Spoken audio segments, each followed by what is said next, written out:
Of course, sonar is really a technology that is well used, especially in looking at underwater ranging and so on. Finally, bloodhounds. They are well known to have very sensitive noses. So, can we indeed learn from the mechanism of these animals, the mechanisms that nature has given them, and try to enhance what we already have? Now, there is a reason why it is $6 billion person. It's supposed to be $1 billion investment per sense and another billion for the sixth one. So let me just quickly go through the 6 senses.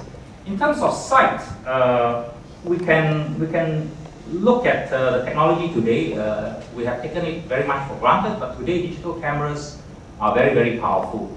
They have digital zoom capability. The lenses are fantastically small. You can zoom 20 times and increasingly more so without having any lens movement. So indeed, from a technology point of view, we are there. We could also try to see smaller because today we have electron microscopes that can look down, can see down to the atomic level. Recently there was a project called the Gigapixel camera that can take pictures with 4 gigapixel resolution. Why do you want 4 gigapixel resolution? It will be interesting to note that if you take a picture of the Manhattan waterfront from several kilometers away, you would be able to see what is happening in one of the windows in one of the apartments if you have this resolution. Also, we can see through walls. Today we have technologies, ultra-wideband is one of them, and terahertz is the upcoming technology, where we can actually image through walls, image through solid structures. People have demonstrated that you can use these technologies to measure heart rate, to measure your breathing rate from behind the wall. Again, why would you want to do so? Of course, one of the reasons is to detect that there's a living human being behind that wall. The other less obvious reason is it can actually function as a lie detector from a distance. Of course, we know that there is night vision, and we can also think of sight as being able to see into the ultraviolet range of wavelengths and so on. Hearing, of course, we are well acquainted with that.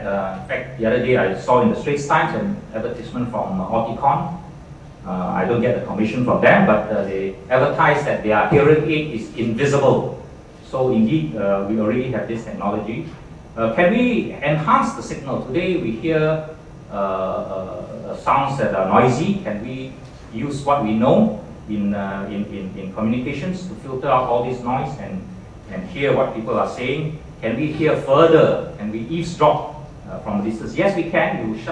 You shine a laser beam on a window pane and you can eavesdrop on someone speaking in the room. Smell. If you go to this website, it will tell you that people have developed a nose that can analyze, that can tell whether you have cancer by smelling your breath. This is a bit beyond me, so I will just leave it as that. And of course, taste. You can think of someday having an artificial tongue that can tell you exactly what calories you are taking of your food. Feeling. We have well-developed technologies today that we call this haptic feedback, that you can actually get the sensation of what you are feeling using electronic means. And of course, if you add all of this together, there is a whole very difficult problem called data fusion, which will allow you to take all of these inputs and decide whether the person you're talking to is angry or sad, whether he's dangerous, whether he's telling the truth. And of course, in all of the 5 senses, you can also add analytical and inferential capabilities. My final slide is on sensory projection. From my point of view, I'm more interested in the idea of how do we project our sensing capabilities across vast distances. like the World Wide Web, for example. And indeed, we already have it without even realizing it. So let me show you this picture. For example, we have webcams everywhere. I believe there probably are tens of thousands or maybe hundreds of thousands of webcams. So today, standing here, we can see this is a webcam of Wisma Asia, by the way. If you don't recognize it. So today, we project our vision already across vast differences. So can we also have web mics? Can we listen to what's going on somewhere in Australia? I don't know why you want to do that, but then can we have web noses? Can we smell the delicious food somewhere around the world?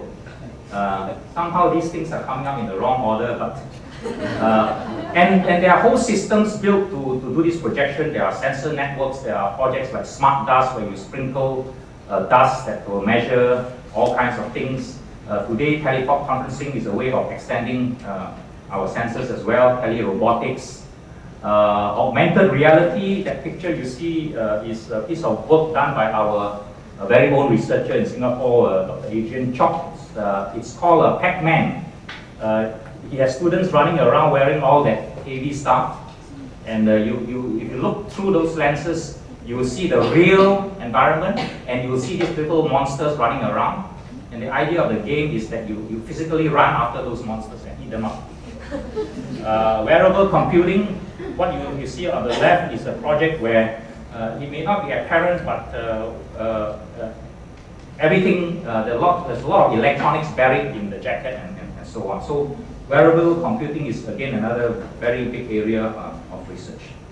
And as to social ills, we engineers always try to sidetrack from that, but I guess the big issue is see no evil, hear no evil, and speak no evil. I guess the big issue is if we are able to do all this, we can say goodbye to our privacy. Thank you.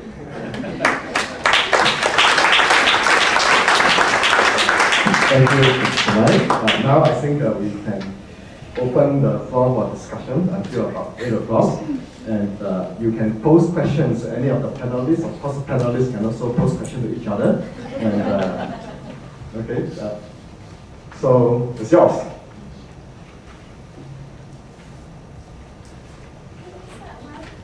Yes, Ms. Yan. Yeah, I was going to ask you because you mentioned something about looking younger. Just curious.